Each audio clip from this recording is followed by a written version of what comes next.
Millionaire CEO dumped a pregnant woman because she was poor. She warned him, "One day my child will return to destroy your empire." 21 years later, his world shattered when he saw her daughter rising as a business star, ready to take him down. My beautiful family, this is not just a story. It's one of the most shocking, heartbreaking, and powerful woman stories you will ever hear. Please don't skip the video. A short prayer for you. May God bless you with unstoppable success, endless joy, and the deepest desires of your heart. Don't forget to smash that like button and comment, "I am with my brother." Now let's dive into this unbelievable storm of betrayal, revenge, and power. A queen is not made by a crown, but by the moment she refuses to kneel. The October rain hammered against the floor-to-ceiling windows of the Hayes mansion like bullets against armor, each drop a percussion in the symphony of destruction unfolding within. Simone Rivers Hayes sat in the marble foyer, her 8 months pregnant belly straining against the silk of her maternity dress, a dress that had cost more than most people's monthly rent, purchased in happier times when her husband still pretended to love her. Above her, the sound of expensive luggage being dragged across hardwood floors echoed through their 5-bedroom fortress like the death rattles of a dying marriage. Jonathan Hayes, heir to a construction empire worth $47 million, was packing his life away from her with the methodical precision he brought to hostile corporate takeovers. "You knew this day was coming. Simone," his voice drifted down the spiral staircase, cold as winter steel. "Don't act surprised." Simone's dark fingers traced the curve of her swollen abdomen, feeling the baby kick against her ribs as if sensing the chaos surrounding them. She had indeed known. The signs had been accumulating like storm clouds for months. The late-night phone calls he took in his study, the sudden business trips that coincided with his secretary Melissa's mysterious absences, the way his mother Patricia Hayes had started looking at Simone like she was a stain on the family's pristine white legacy. 3 years of marriage, Simone said quietly, her voice carrying the strength that had gotten her through nursing school while waiting tables, through law school while working at legal aid clinics, through falling in love with a man who had seemed different from every other entitled rich boy she'd ever encountered. 3 years, and you're walking away because our baby doesn't fit your image. Jonathan appeared at the top of the staircase, his 6-foot frame perfectly tailored in a charcoal suit that cost more than most cars. Even in the act of abandonment, he looked like he'd stepped from the pages of Fortune magazine. His blue eyes, the same eyes their unborn daughter would inherit, held no warmth, no regret, only the calculating coldness of a businessman closing a deal. "Don't make this about race," he said, descending the stairs with his monogrammed leather suitcases. "This is about practicality, about the future of the Hayes name and fortune." But Simone knew better. She had heard his mother Beverly's whispered conversations with Jonathan's aunts at the country club. The careful words about maintaining family standards and protecting the bloodline. She had seen how the charity galas stopped inviting her, how business partners' wives suddenly became unavailable for lunch, how the family photos in Hayes Construction's corporate headquarters still displayed Jonathan's college girlfriend, blonde, blue-eyed, safely white. Practicality. Simone stood slowly, her hand braced against the Italian marble banister, her movements graceful despite her condition. At 22, she possessed the kind of beauty that stopped traffic. High cheekbones that spoke of African royalty, skin like burnished bronze, intellect that blazed behind dark eyes that missed nothing. Is it practical to throw away a wife with 2 degrees and a photographic memory? Is it practical to abandon a child who might inherit your business acumen and my analytical mind? Jonathan set his luggage down and pulled an envelope from his jacket pocket. "Here are the divorce papers. I've been generous with the settlement. You'll get the house until it sells, 6 months of living expenses, and healthcare coverage through the birth." Simone took the papers, but didn't open them. Instead, she studied her husband's face, memorizing every line, every expression, cataloging this moment like evidence in a case she intended to win. And then? Then you move on with your life, and I move on with mine. The baby kicked again, harder this time, as if protesting the cavalier dismissal of her existence. Simone placed both hands on her belly, a gesture both protective and defiant. "What about your daughter?" "My daughter?" Jonathan's laugh was bitter as black coffee. "Simone, be realistic. A mixed child doesn't exactly scream Hayes family heir, does it? The board members, the investors, the social circles we move in, they have expectations." "So do I." Simone's voice dropped to a whisper that somehow carried more power than a shout. "I expect the man I married to have a backbone. I expect the father of my child to have honor. I expect someone who claimed to love me to fight for that love, instead of folding like a cheap suit the moment his mommy disapproves." Jonathan's jaw tightened. He hated when she was right, hated how her legal training made her arguments unassailable, hated that even in pregnancy she remained the smartest person in any room they entered together. "This isn't about love, Simone. It never was. It was about potential, about what I thought you could become within our world. But you'll never truly belong, and neither will this baby. I'm saving us all years of pretending otherwise." The rain outside intensified, and lightning illuminated the foyer like a photographer's flash, capturing the moment when Simone Rivers Hayes learned the difference between the man she had married and the man standing before her. "You're right about one thing," she said, her voice steady despite the earthquake occurring beneath her feet. "This baby and I will never belong in your world. We're going to build our own." Jonathan collected his suitcases, his movements now urgent, as if staying another moment might contaminate him with her certainty. "Simone, please, don't make this harder than it has to be. You're young, you're beautiful, you'll find someone else. Someone more suitable." Suitable. She tasted the word like poison. "Someone who won't challenge your board meetings with economic forecasts they can't understand. Someone who won't correct your tax attorney when he makes computational errors. Someone who'll smile and wave and never remind you that intelligence doesn't come in only one color." He was at the door now, his hand on the crystal doorknob that had been a wedding gift from his grandmother. "I've left contact information for my attorneys. Any communication regarding the divorce should go through them. What about the baby?" Jonathan paused, his back still turned. For a moment Simone thought she saw his shoulders tense, thought she glimpsed a flicker of the man who had once traced her pregnant belly with gentle fingers and whispered about teaching their daughter to ride horses and read financial statements. "I'll arrange child support through the lawyers. But don't expect more than that, Simone. Don't expect me to pretend this was ever going to work." And then he was gone, the door closing behind him with the soft click of finality, leaving Simone alone in the mansion that had never truly been her home, surrounded by wedding photos that now looked like evidence of her spectacular naivety. The silence stretched around her like a vast ocean, broken only by the storm outside and the rapid beating of her own heart. She could have collapsed then, could have cried until her throat was raw and her eyes were empty, could have called her mother in Detroit and begged to come home defeated and dependent. Instead, Simone Rivers Hayes walked to Jonathan's study and began opening his filing cabinets.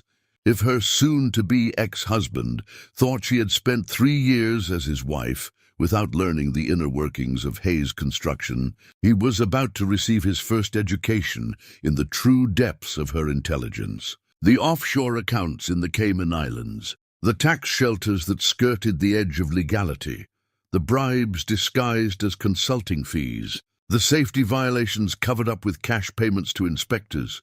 She'd been quietly cataloging it all, her lawyer's mind filing away each piece of information like ammunition for a war she had hoped never to fight.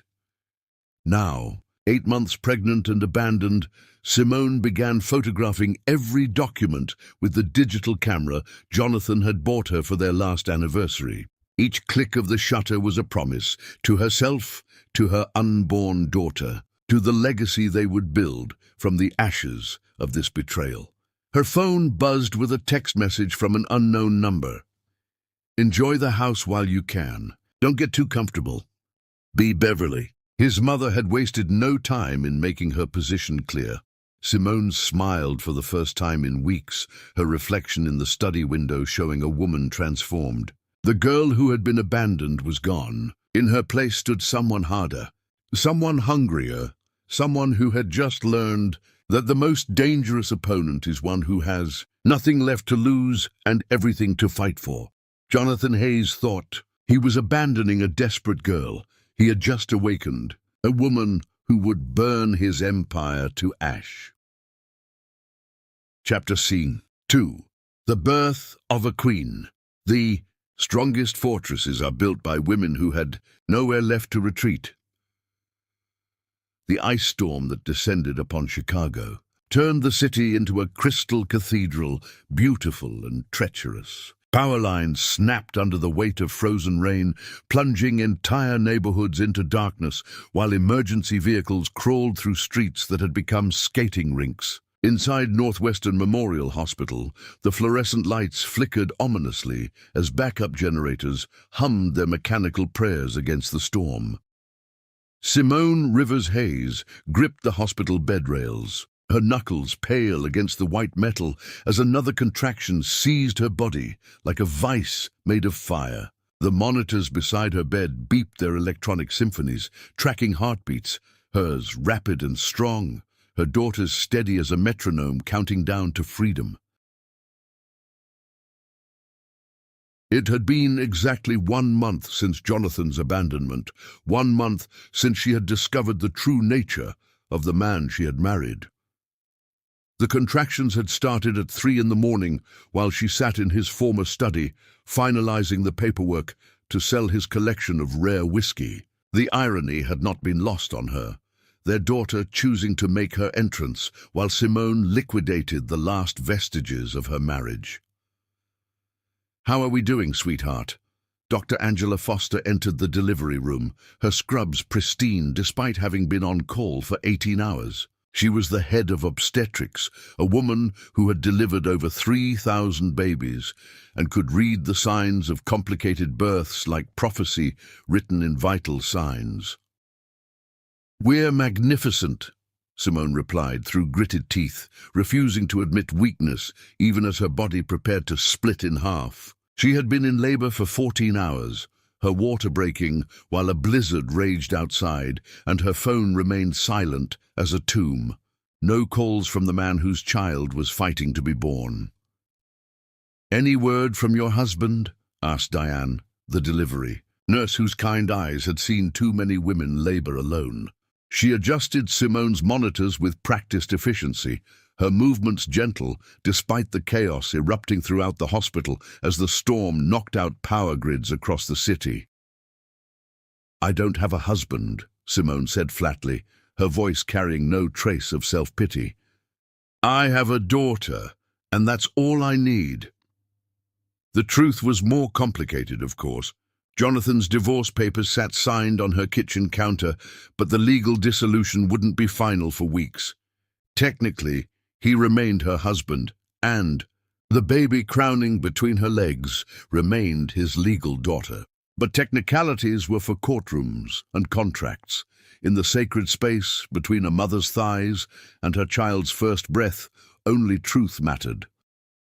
And the truth was that Simone had called Jonathan when her contractions began, had left voicemails, explaining that his daughter was arriving, had texted updates throughout the long hours of labor. His phone had remained silent as a tomb, his absence more deafening than the storm raging outside. "I can see the head," Dr. Foster announced, her voice cutting through another contraction that made Simone's vision blur white at the edges. "She's got a full head of hair and she's beautiful. 2 more good pushes, Simone. 2 more and you'll meet your daughter." Daughter. The word struck Simone like lightning, illuminating every corner of her consciousness. Not the baby or your child. Daughter. A girl who would inherit Simone's intellect and Jonathan's business instincts, who would grow up knowing that queens were not born, but forged in the fires of necessity. The next contraction built like a tsunami, and Simone pushed with every ounce of strength she possessed, pouring 3 years of marriage betrayals and 1 month of abandonment into the effort of bringing life into the world. She thought of her grandmother, who had raised 6 children alone after her husband died in the steel mills. She thought of her mother, who had worked 3 jobs to send Simone to college. She thought of every woman who had ever been told she wasn't enough, wasn't worthy, wasn't capable of building her own empire. "She's here! She's perfect!" Dr. Foster lifted the baby, whose cry pierced the air like a war horn, announcing the arrival of a conqueror. Simone's daughter entered the world at exactly 11:47 in the evening on November 15th, during the worst ice storm in Chicago's history, while her father celebrated at a Christmas party in Aspen with his secretary and his freedom. She weighed 6 pounds and 11 ounces, measured 19 inches long, and possessed the most alert eyes Dr. Foster had ever seen in a newborn. "Look at those eyes," Diane whispered as she cleaned the baby. "It's like she's taking inventory of everything in the room." Indeed, the baby's gaze moved with unusual focus, tracking sounds and movement with a precision that defied medical expectations. When Dr. Foster spoke, the baby turned toward her voice. When the monitors beeped, those dark eyes searched for the source of the sound. When Simone spoke her first words as a mother, "Hello, my beautiful queen," the baby's attention fixed on her with an intensity that made the delivery room feel electric. "What's her name?" Diane asked, preparing the birth certificate paperwork. Simone studied her daughter's face, seeing Jonathan's bone structure softened by her own features, his potential intelligence magnified by her own determination. This child would be extraordinary. Simone could feel it in her bones, could see it in those impossibly aware eyes that seemed to comprehend far more than any newborn should. "Zuri," Simone said firmly. "Zuri Rivers." "Not Hayes," Dr. Foster asked gently. "Rivers," Simone confirmed. "She'll make her own name in this world." The paperwork was completed while Simone nursed her daughter, marveling at how naturally Zuri latched on, how those tiny fingers curled around Simone's thumb with surprising strength. Outside, the ice storm continued its assault on the city, but inside the delivery room, warmth radiated from the connection between mother and daughter like a furnace powered by pure love and fierce determination. It wasn't until the next morning that the first crisis struck. Simone sat in the maternity ward, counting out bills from her wallet, while the hospital's financial coordinator explained the situation with the apologetic tone of someone delivering a death sentence wrapped in bureaucratic language. "Mrs. Hayes, I'm afraid there's been an issue with your insurance coverage. According to our records, your policy was terminated 3 days ago due to what's listed as a pre-existing condition exclusion clause." The woman, whose nameplate read Jennifer Walsh, spread the paperwork across the bedside table like tarot cards predicting financial ruin. Each form bore Jonathan's signature, each document a carefully crafted weapon designed to destroy Simone's security at her most vulnerable moment. Pre-existing condition. Simone's voice remained steady, but her grip on Zuri tightened protectively. "I was healthy throughout my entire pregnancy. Every prenatal appointment confirmed it. According to the documentation filed by your husband's legal team, you had undisclosed mental health issues that made you a high-risk patient. The insurance company has denied coverage for the delivery and is demanding immediate payment of $47,000. Mental health issues. Simone almost laughed at the creative cruelty of it. Jonathan had weaponized her single visit to a grief counselor after her father's death, transforming her healthy processing of loss into evidence of instability. He had planned this abandonment with the precision of a military campaign, ensuring she would emerge from their marriage not just heartbroken, but financially devastated. How long do I have to pay? Typically, we require payment before discharge, but given the circumstances and the storm, we can extend that to 48 hours. 48 hours to find $47,000 while caring for a newborn and recovering from childbirth. The mathematical impossibility of it should have been crushing. Instead, Simone felt something crystallize inside her chest, a cold, brilliant fury that made her think more clearly than she had in months. "I understand," she said calmly. "I'll handle it." That afternoon, while Zuri slept in her arms, Simone began making phone calls, not to beg for help or mercy, but to liquidate assets with the strategic precision of a general burning bridges to prevent retreat. The diamond earrings Jonathan had given her for their first anniversary, sold to a jewelry buyer who made house calls to the hospital. The designer handbags she'd accumulated as a Hayes wife, consigned to a luxury resale shop whose owner was intrigued enough by Simone's story to offer premium prices. But it wasn't enough, even with every valuable item she could reach from her hospital bed converted to cash. She was still short $15,000. That's when Simone made the call that would change everything. "Hayes Construction, this is Melissa speaking." Simone smiled at hearing the voice of her replacement, the 23-year-old secretary who had stolen her husband and was about to learn the difference between winning a battle and surviving a war. "Melissa, this is Simone. I need to speak with Jonathan immediately." "Mrs. Hayes, he's in a meeting. Tell him his daughter was born yesterday and the hospital wants payment before they release us. Tell him he has 1 hour to call me back, or I start making phone calls to the IRS about those Cayman Island accounts I photographed." The line went quiet for so long, Simone wondered if Melissa had fainted. "I'll get him right away." Jonathan called back in 17 minutes. "Simone, you can't be serious about threatening me." "I'm not threatening you," Simone interrupted, her voice carrying the mathematical precision she used when solving complex equations. "I'm explaining cause and effect. You filed fraudulent insurance claims to stick me with medical bills we both know I can't pay. I have evidence of your tax evasion schemes that could send you to federal prison. We can resolve this like adults, or we can see who has better lawyers." The silence stretched between them like a tightrope over an abyss. "How much do you need?" $15,000, transferred to the hospital account within the hour. "And then this goes away." "This goes away," Simone confirmed. "But Jonathan, this is the last time I ask you for anything. The last time I acknowledge you as anything more than a sperm donor. The last time you have the power to hurt me." The money arrived 37 minutes later. As Simone signed the discharge papers, Zuri sleeping peacefully in her car seat, Dr. Foster approached with a gentle smile and a small wrapped package. "I don't usually do this," the doctor said, "but I wanted to give you something for Zuri. It's a book, Stories of Strong Women Who Changed the World. I have a feeling she's going to need inspiration for the empire she's destined to build." Simone accepted the gift with tears she refused to let fall.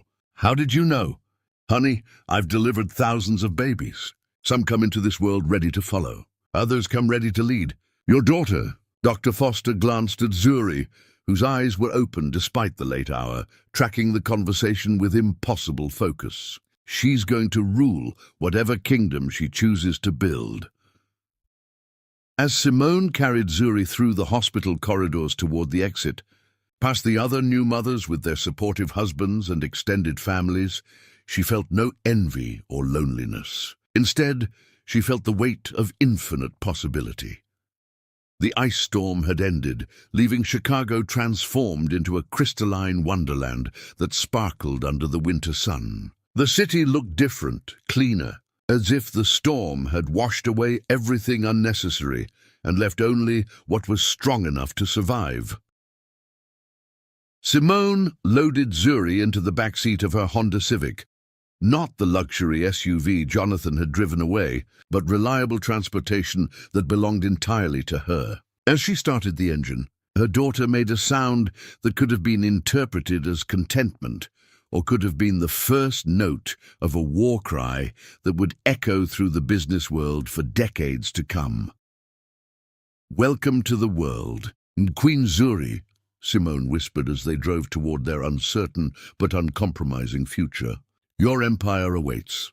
While Jonathan celebrated Christmas with his secretary, Simone Rivers was teaching her newborn daughter that survival was just the first lesson in building an empire. Chapter 3. The Say. Forge of fire. Diamonds form under pressure that would crush weaker stones to dust. The alarm screamed at 4:30 in the morning, but Simone Rivers had been awake for an hour, reviewing financial reports by the pale light of a desk lamp, while her 6-month-old daughter slept in a bassinet beside her bed. The numbers on the pages told a story of careful survival. Rent for their 1-bedroom apartment in Pilsen, formula and diapers, health insurance premiums that devoured nearly half her income, and student loan payments that reminded her daily that education was an investment that took decades to mature. But survival wasn't enough. Not for her, not for Zuri.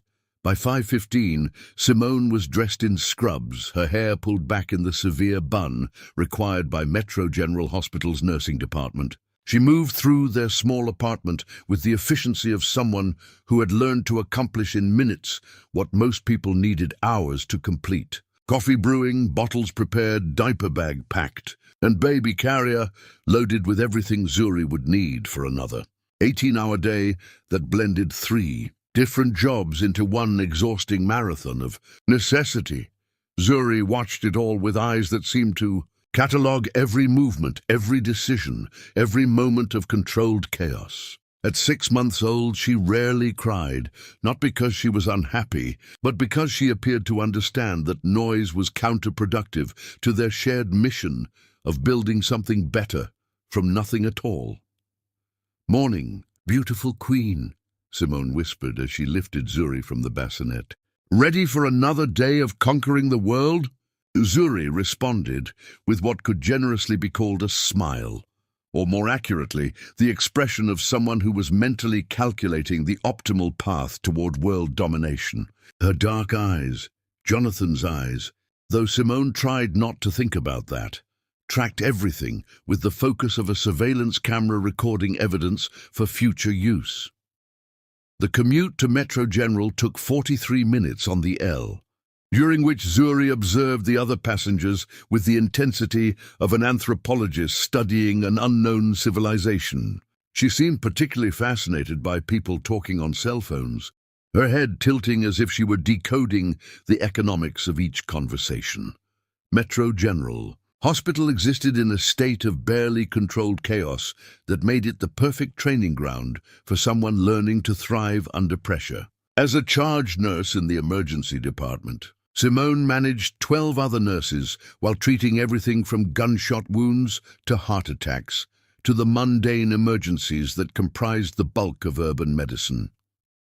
"Rivers, we've got a multi-car accident coming in," called Dr. James Washington, the department head, who had become both mentor and surrogate father since Simone started working there.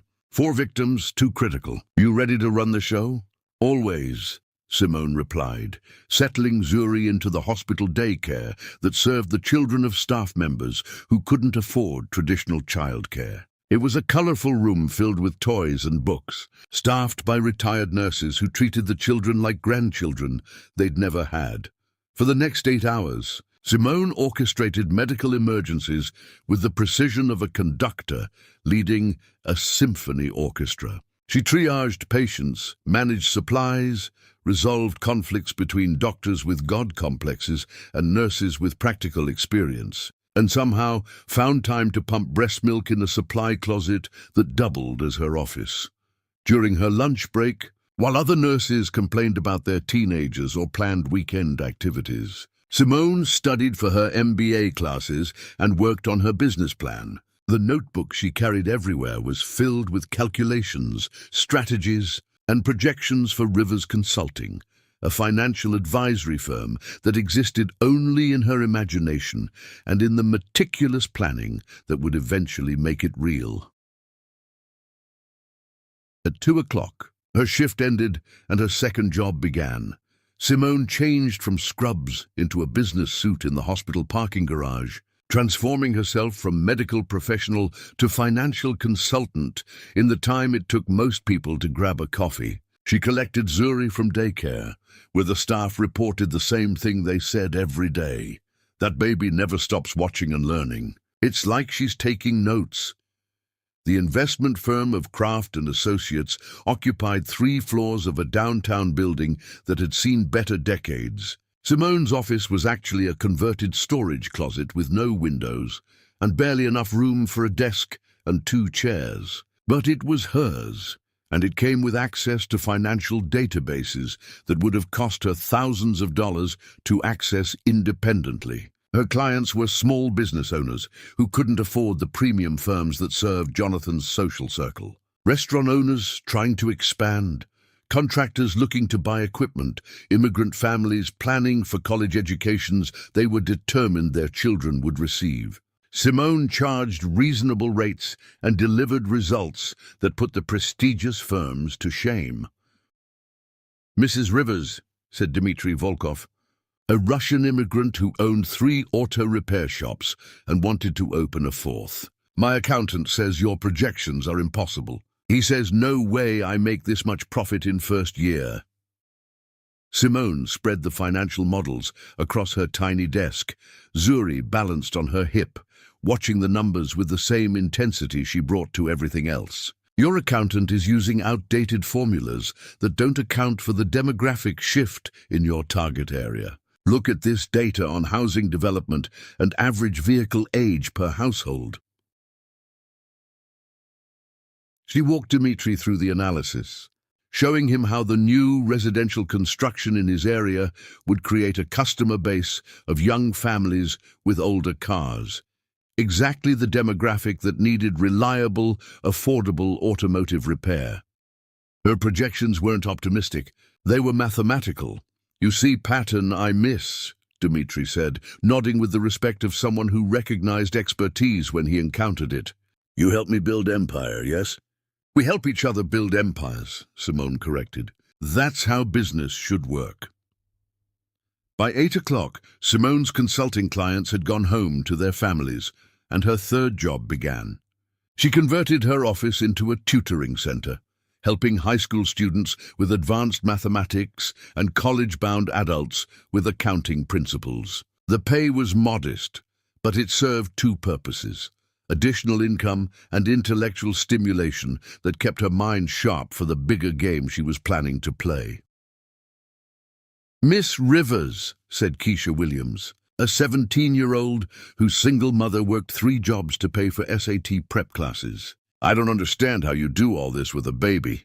"My mom can barely handle her job at the grocery store." Simone looked up from the calculus problem they were solving. Zuri, sleeping peacefully in her lap, despite the complex mathematical discussions happening around her. "Your mother is handling more than you realize, Keisha. She's building your future one shift at a time. That takes a different kind of strength than solving equations, but it's just as important. But how do you make it look so easy?" "I don't make it look easy," Simone said simply. "I make it work. There's a difference." The tutoring sessions ended at 10 o'clock, leaving Simone alone with Zuri in the quiet building. This was when her real work began, the planning and preparation that would eventually transform Rivers Consulting from a dream scribbled in notebooks into a financial empire that would make Jonathan Hayes' construction company look like a lemonade stand. She spread her business plan across the conference table, surrounded by financial projections, market analysis, and strategic assessments that she had developed during stolen moments throughout her 18-hour workday. Zuri, now awake and alert despite the late hour, watched everything with those eerily intelligent eyes. "What do you think, little queen?" Simone asked, holding up two different logo designs for Rivers Consulting. Elegant and understated, or bold and unforgettable? Zuri reached toward the bold design, her tiny fingers grasping at the paper with surprising coordination for a 6-month-old baby. "Bold it is," Simone agreed. "We're not building a company that blends in with the crowd." The commute home on the nearly empty L train gave Simone time to review the day's accomplishments and plan tomorrow's objectives. Zuri slept against her chest, but even in sleep, her breathing seemed to sync with the rhythm of the train wheels, as if she were unconsciously learning the patterns of urban movement. Their apartment building in Pilsen was a 4-story walk-up that had been converted from a factory sometime in the previous century. The hallways smelled like cooking spices and industrial cleaner, and the walls were thin enough that Simone could hear her neighbors' television programs, arguments and celebrations. But the rent was affordable, the neighborhood was safe, and the apartment faced east, giving them morning sunlight that made everything seem possible. Inside their apartment, Simone settled into the evening routine that had become as automatic as breathing. Zuri's feeding and diaper change, the preparation of formula for the next day, the review of tomorrow's schedule, and the 30 minutes of reading financial journals that kept her current with market trends and investment strategies. But tonight was different. Tonight, Zuri didn't fall asleep after her feeding. Instead, she lay in her crib, making soft, babbling sounds that seemed almost conversational, as if she were trying to communicate something important. "What is it, beautiful queen?" Simone leaned over the crib, studying her daughter's face in the soft glow of the nightlight. Zuri's babbling became more urgent, her tiny hands reaching toward the business plan that Simone had left on the dresser. For a moment that defied all logic and medical knowledge about infant development, it seemed like Zuri was trying to point at something specific. Simone followed her daughter's gaze to the financial projections for Rivers Consulting's first year of operation. The numbers looked solid, conservative even, based on careful market research and realistic assumptions about client acquisition and revenue growth. But as she studied the projections with fresh eyes, seeing them from the perspective of someone who had just spent 18 hours solving other people's financial problems, Simone realized her estimates were too modest. The demand for intelligent, affordable financial consulting was higher than she had calculated. The potential for growth was exponentially greater than her careful projections suggested. "You're right," she whispered to Zuri, who seemed to smile in response. "We're thinking too small." By Zuri's first birthday, Simone had saved enough money to cover 6 months of basic expenses, established relationships with potential clients who were eager to work with Rivers Consulting, and developed a business plan so comprehensive that it could serve as a textbook for entrepreneurial success. The birthday party was small, just Simone, Zuri and Mrs. Liu from next door, who had become an unofficial grandmother figure despite her initial skepticism about Simone's parenting choices. But the celebration felt momentous, marking not just Zuri's first year of life, but the completion of Simone's preparation phase. 1 year old, Mrs. Liu said, watching Zuri attempt to blow out her single birthday candle. "In my country we say first birthday determines child's future. What she reaches for tells us who she becomes." They placed several objects in front of Zuri, a stethoscope representing medicine, a book representing education, a calculator representing business, and a small toy car representing Jonathan's world of construction and industry. Zuri studied the options with the serious consideration of a venture capitalist evaluating investment opportunities. Then, with deliberate precision, she reached for the calculator and the book simultaneously, holding one in each hand while completely ignoring the stethoscope and toy car. "Business and education," Simone interpreted. "She's going to be unstoppable, like her mother," Mrs. Liu observed with Approval Jonathan Hayes had destroyed. Simone's safety net he had no idea he'd just forced her to grow wings of steel. Chapter. Good to the first victory. Revenge is a dish best served by hands that built themselves an empire while waiting.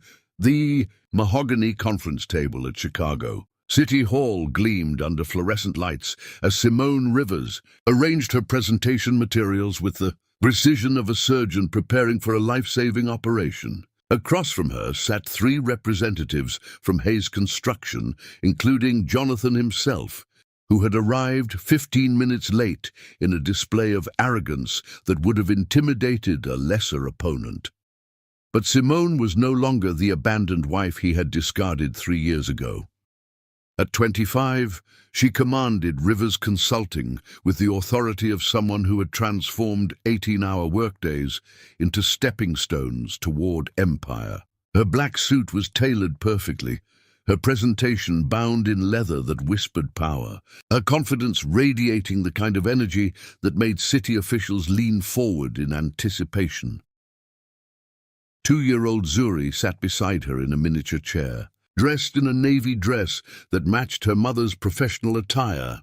To outside observers, bringing a toddler to a municipal contract meeting seemed either desperate or unprofessional. They had no way of knowing that Zuri possessed an IQ that testing centers refused to quantify, or that she had spent the previous evening reviewing architectural blueprints with the focused attention most children reserved for cartoon programs. "Gentlemen," Simone began, her voice cutting through the room like a blade through silk, "you've asked 3 firms to propose solutions for the Lincoln Park Community Center renovation project. 2 of those firms will give you standard approaches that meet basic requirements. Rivers Consulting will show you how to build something extraordinary." Jonathan's jaw tightened as he recognized the tone she used when she was about to devastate an opponent with superior preparation and relentless logic. During their marriage, that tone had been reserved for dismantling his tax attorney's mistakes or correcting his business partner's mathematical errors. Now it was aimed directly at his professional reputation. "Mrs. Rivers," interrupted Councilman David Murphy, glancing nervously between Simone and Jonathan, "while we appreciate your enthusiasm, Hayes Construction has been serving this city for over 20 years. Perhaps we should hear their presentation first, given their established track record." "Track record," Zuri said clearly, her 2-year-old voice carrying through the conference room like a perfectly timed punchline. Every head turned toward the toddler, who sat with her small hands folded, dark eyes moving between the adults with calculating intelligence that made seasoned politicians uncomfortable. "My daughter raises an excellent point," Simone said smoothly, opening her laptop to display a comprehensive analysis of Hayes Construction's previous municipal projects. "Let's examine that track record carefully." The next 30 minutes unfolded like a master class in strategic demolition. Simone presented evidence of cost overruns on Hayes Construction's last 4 city projects, safety violations that had been quietly settled out of court, and timeline failures that had become legendary among city planners who had learned to add 6 months to any Hayes Construction estimate. But the real devastation came when she revealed her alternative proposal. The Lincoln Park renovation, as proposed by Hayes Construction, will cost the city $4.7 million and take 14 months to complete. Simone explained, clicking through architectural renderings that made the city officials gasp with appreciation. Rivers Consulting can deliver a superior facility for $3.2 million in 10 months. With sustainable energy systems that will save the city an additional $200,000 annually in operating costs. "That's impossible," Jonathan interjected, his professional composure cracking like ice under pressure. "Those numbers are fantasy. No one can deliver that kind of value without cutting corners that will compromise safety and quality." Zuri stood on her chair, tiny hands pressed against the conference table, and fixed Jonathan with a stare that would have been intimidating from a seasoned business executive. From a 2-year-old, it was absolutely unnerving. "Bad math," she said distinctly, then sat back down, as if she had contributed her required input to the proceedings. The room fell silent, except for the hum of air conditioning and the distant sound of Chicago traffic. Councilman Murphy cleared his throat nervously. "Perhaps, Mr. Hayes, you could explain why you believe Mrs. Rivers' projections are unrealistic?" Jonathan pulled out his own presentation, but his hands shook slightly as he fumbled with documents that suddenly looked inadequate compared to Simone's comprehensive analysis. The construction industry operates on established principles. Material costs, labor rates, permitting timelines, these are fixed variables that don't change based on wishful thinking. "Fixed variables," Simone repeated, her tone suggesting she was explaining mathematics to a child. "Mr. Hayes, would you like me to walk through the itemized breakdown of how Rivers Consulting achieves these numbers? Or would you prefer to maintain your position that superior planning and innovative contracting are wishful thinking?" For the next 45 minutes, Simone systematically destroyed every argument Hayes Construction presented. She had researched their suppliers and found more cost-effective alternatives. She had identified regulatory inefficiencies that added months to standard timelines and developed relationships with permit coordinators who could expedite approvals. She had negotiated with subcontractors who were eager to work with a firm that paid on time and treated workers with respect. Most importantly, she had spent 3 years studying every aspect of her ex-husband's business, learning his strengths so she could surpass them, and cataloging his weaknesses so she could exploit them. "The City Council will vote next week," Councilman Murphy announced when the presentations concluded. "We'll contact the winning firm by Friday."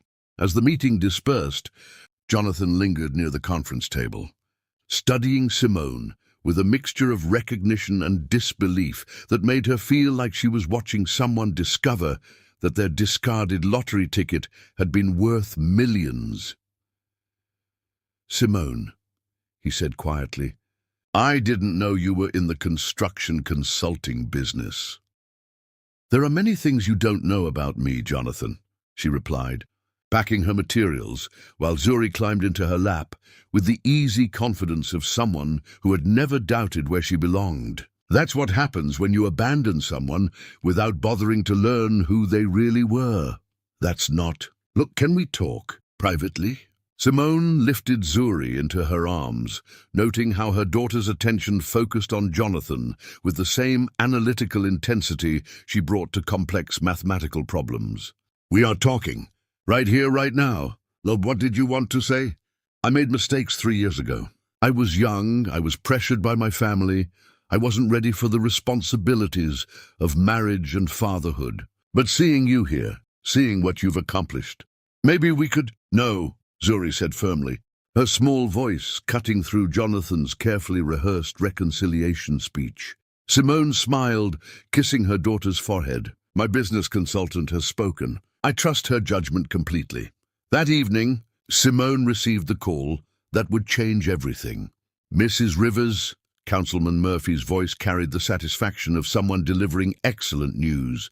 "The City Council has voted unanimously to award the Lincoln Park renovation contract to Rivers Consulting. Your presentation was the most impressive we've seen in 20 years of municipal contracting."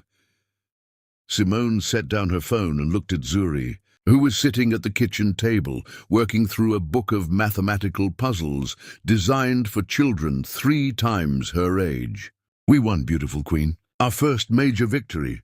Zuri looked up from her puzzles, smiled with the serene confidence of someone who had never doubted the outcome, and returned to solving problems that would challenge most elementary school students.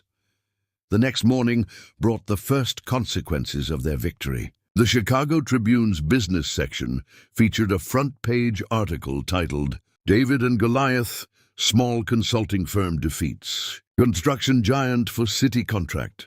The article included photographs of both presentations, quotes from city officials praising Rivers Consulting's innovative approach, and a sidebar analysis of Hayes Construction's recent struggles with cost overruns and timeline failures. Jonathan called 3 times. Simone deleted each voicemail without listening. But the real impact became clear when Dmitry Volkov arrived at her office with a bottle of expensive champagne and a business proposal that would triple the size of Rivers Consulting overnight. "Mrs. Rivers," he said, his Russian accent thick with excitement, "every small business owner in Chicago is talking about how you destroyed Hayes Construction. Everyone wants to work with women who can make impossible numbers become reality." By the end of the month, Rivers Consulting had signed contracts worth over $2 million in annual revenue. Simone hired her first employee, then her second, then moved to larger office space in a building that whispered success instead of desperation. At 4 years old, Zuri Rivers watched her mother defeat the man who abandoned them. She learned that power isn't inherited, it's taken. Chapter 5, The Prodigy's Rise, a genius raised by a warrior, becomes an unstoppable force of calculated destruction. The conference room at Rivers Consulting buzzed with the controlled chaos of a business that had grown from kitchen table dreams into a 23-employee operation that had expanded from its initial $2 million in annual revenue to over $12 million in contracted business. Simone Rivers, now 27 and wearing the kind of power suit that made competitors wonder how they had underestimated her for so long, reviewed quarterly projections while her 4-year-old daughter sat cross-legged on the floor, surrounded by architectural blueprints that she studied with the intensity of a master strategist planning a campaign.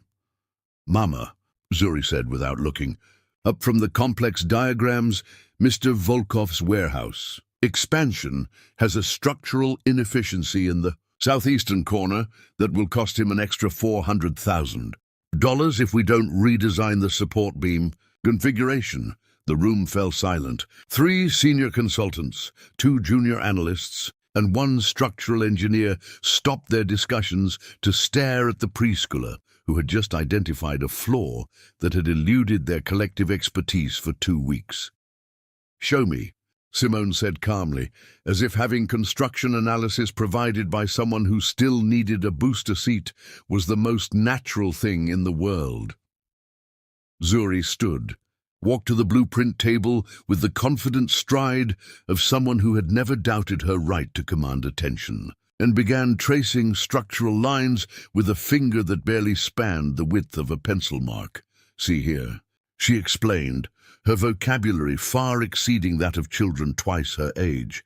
"The load distribution follows this pattern, but the soil compression data shows weakness in this quadrant. If we move the main support 12 feet northwest and add secondary reinforcement here and here, we eliminate the problem and save enough steel to reduce costs by exactly $407,000. Daniel Kim, the structural engineer Rivers Consulting, contracted for complex projects, pulled out his calculator and spent 10 minutes verifying Zuri's assessment.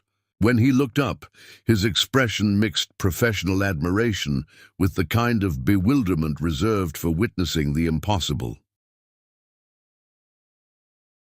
"She's correct," he announced. "Not just correct, brilliant. That solution is better than anything I've seen in 15 years of commercial construction." Simone felt a familiar surge of pride mixed with protective instinct.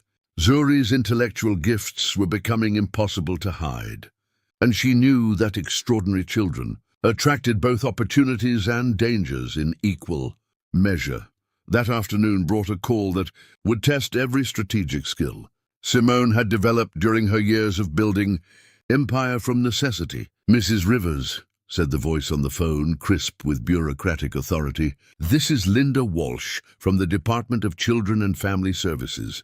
We've received a complaint regarding your daughter's welfare and need to schedule an immediate home visit." Simone's blood turned to ice water, but her voice remained steady as Arctic wind. "What specific complaint?" "Anonymous reports suggest you're exploiting your child for business purposes. denying her normal childhood experiences, and possibly causing psychological harm through excessive academic pressure. Anonymous reports. Simone didn't need to guess the source. Jonathan Hayes had finally realized that his abandoned daughter was becoming a business asset worth millions, and he was moving to eliminate her competitive advantage through legal manipulation. "I'll be happy to accommodate your investigation," Simone replied with the calm confidence of someone whose records were immaculate and whose conscience was clear. When would be convenient? 3 days later, Linda Walsh arrived at the Rivers apartment with a clipboard full of questions, a camera for documentation, and the skeptical expression of someone who had seen too many cases of parental exploitation disguised as educational opportunity. She found Zuri in the living room, working on a jigsaw puzzle depicting the molecular structure of DNA while humming Mozart's piano sonata in C major. The 4-year-old looked up when the social worker entered, smiled politely, and returned to her puzzle without apparent stress or anxiety. "Hello, Zuri," Linda said, settling into a chair across from the child. "I'm Linda. I wanted to talk to you about your life here with your mama." "Hello, Miss Linda," Zuri replied, her diction precise and her manner completely relaxed. "Are you here because someone told you I'm unhappy?" The directness of the question caught Linda off guard. "Well, some people are concerned that you might be working too hard for someone your age." Zuri considered this with the seriousness of a philosopher contemplating existence. "Miss Linda, do you know what working too hard means?" "Why don't you tell me what you think it means?" "Working too hard means doing things you don't want to do because someone makes you do them," Zuri explained, selecting another puzzle piece with surgical precision. "I do mathematics because numbers are beautiful. I read construction blueprints because buildings are like 3-dimensional puzzles. I go to Mama's office because I learn more there than anywhere else. Nobody makes me do these things. I choose them." Linda spent the next hour asking questions designed to detect signs of abuse, exploitation, or psychological damage. Instead, she found a child who demonstrated emotional stability, intellectual curiosity, and a vocabulary that made her own seem limited. The real test came when Linda requested to observe Zuri's daily routine. "Zuri," Simone said the next morning, "Miss Linda wants to see what we normally do. Should we show her?" "Yes," Zuri agreed enthusiastically, "but she might get tired. A normal day is quite busy." Linda Walsh had investigated hundreds of child welfare cases. She had seen exploitation, neglect, and abuse in forms that haunted her dreams. What she witnessed in the Rivers household was something entirely different, a partnership between mother and daughter built on mutual respect, intellectual challenge, and unconditional love. She watched Zuri solve mathematical problems that challenged graduate students, then immediately switched to playing with dolls and building blocks like any other 4-year-old. She observed Simone explaining complex business concepts in language Zuri could understand, then reading bedtime stories with voices that made her daughter giggle with delight. Most importantly, she saw the way they looked at each other, not as exploiter and victim, but as two people who recognized each other as extraordinary and were committed to nurturing that extraordinariness together. "Mrs. Rivers," Linda said at the end of her investigation, "I've never encountered a case like this. Your daughter is remarkably gifted, but more importantly, she's remarkably happy. Whatever you're doing it right." The report Linda filed would protect Zuri from future harassment, but it also attracted attention from unexpected sources. Dr. Helen Morrison from the University of Chicago's Child Development Center called the following week. "Mrs. Rivers, we rarely make unsolicited contact, but Zuri's test scores have reached our attention. We'd like to invite her to participate in our Gifted Children's Research Program. What would that involve? Comprehensive cognitive assessments, social development monitoring, and access to educational resources designed for exceptionally gifted children. We're particularly interested in her spatial reasoning abilities and mathematical intuition. Simone scheduled the appointment, knowing that official documentation of Zuri's abilities would serve as both protection and opportunity. The testing session lasted 6 hours and required 3 different psychologists to complete. When Dr. Morrison called with results, her voice carried the excitement of a scientist who had discovered a new species. Mrs. Rivers. Zuri's IQ measures above 180, which places her in the top 0.01% of all children. Her spatial reasoning skills are literally off our charts, and her mathematical abilities are equivalent to those of a college sophomore. What does that mean for her future? It means she can accomplish anything she chooses to accomplish. The question is whether the world is ready for what she's capable of creating. At 6 years old, Zuri Rivers commanded boardrooms full of grown men who had underestimated both her brilliance and her mother's training. Chapter 6. The Legal War. The most dangerous enemy is one who learned to fight in courtrooms, not just boardrooms. The process server arrived at Rivers Consulting at exactly 9:15 on a Tuesday morning, interrupting Simone's strategy meeting with pharmaceutical executives who wanted her firm to design a new research facility. 6-year-old Zuri sat in the corner, ostensibly working on advanced calculus problems, but actually listening to every word of the business discussion with the focused attention she brought to everything that might teach her something new about building empires. Simone Rivers. The server held out an envelope thick with legal documents. "You've been served." Simone accepted the papers with the same calm she brought to hostile takeover negotiations, but her hands trembled slightly as she read the heading: Hayes versus Rivers, Petition for Emergency Custody and Child Welfare Protection. The pharmaceutical executives excused themselves diplomatically, sensing that whatever was unfolding required privacy. Zuri looked up from her mathematics, her dark eyes moving from her mother's face to the legal documents with calculating intelligence. "What does it say, Mama?" Simone read through Jonathan's petition with growing fury that she refused to let show in her voice or posture. He was claiming she was an unfit mother who exploited Zuri for business purposes, denied her normal childhood experiences, and caused psychological damage through excessive academic pressure. He wanted immediate custody and was requesting a psychological evaluation to prove Zuri needed stability and normal paternal influence. "It says you're biological. Father has decided he wants to be part of your life," Simone replied carefully. "The man who abandoned us when I was born?" Zuri's voice carried no emotion, only the precise clarity of someone stating mathematical facts. What changed his mind? Simone looked at her daughter, brilliant, beautiful, worth an estimated $50 million in intellectual property if her technology concepts were properly developed, and knew exactly what had changed Jonathan's mind. "He's realized you're valuable." Zuri said, with the understanding of someone who had always known this day would come. "So, we fight." The legal battle that followed would test every strategic skill Simone had developed during 7 years of building empire from nothing. Jonathan's attorneys were from Caldwell, Sterling and Associates, the most prestigious family law firm in Chicago, known for their ability to destroy opposing parties through character assassination and procedural warfare.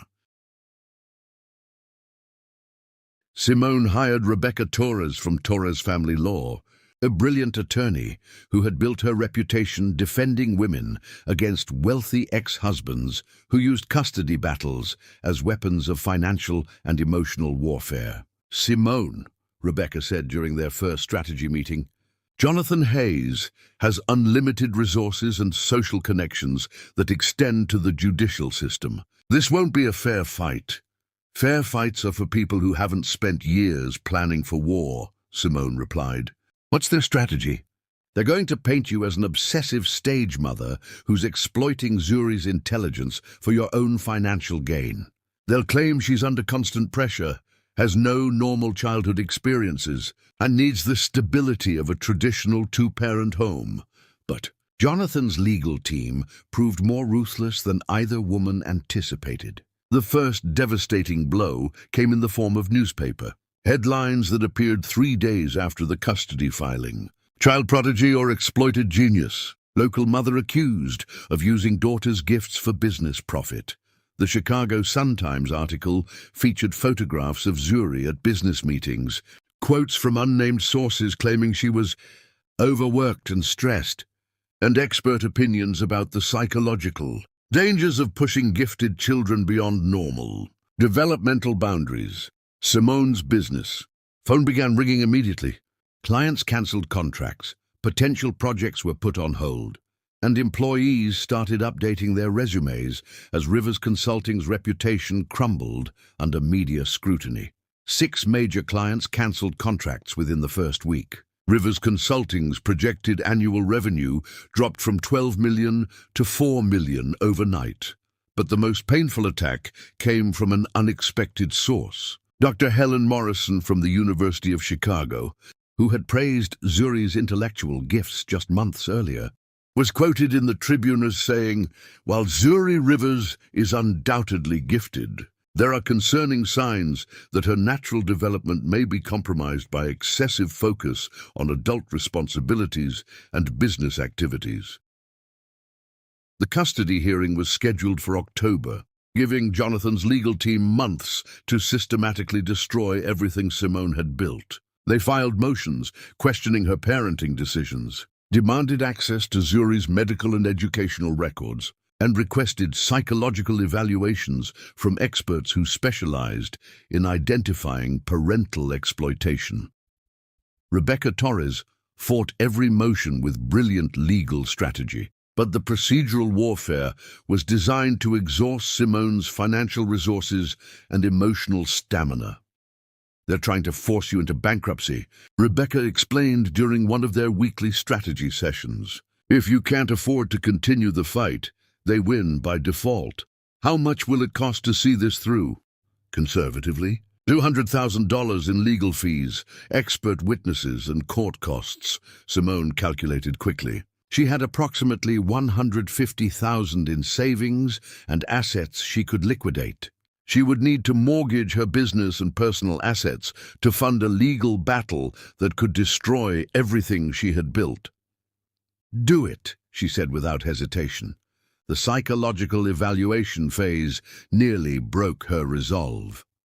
Dr. James Phillips, the court-appointed child psychologist, spent 6 hours with Zuri across multiple sessions, administering tests designed to detect signs of parental pressure, emotional manipulation, and developmental delays caused by inappropriate academic acceleration.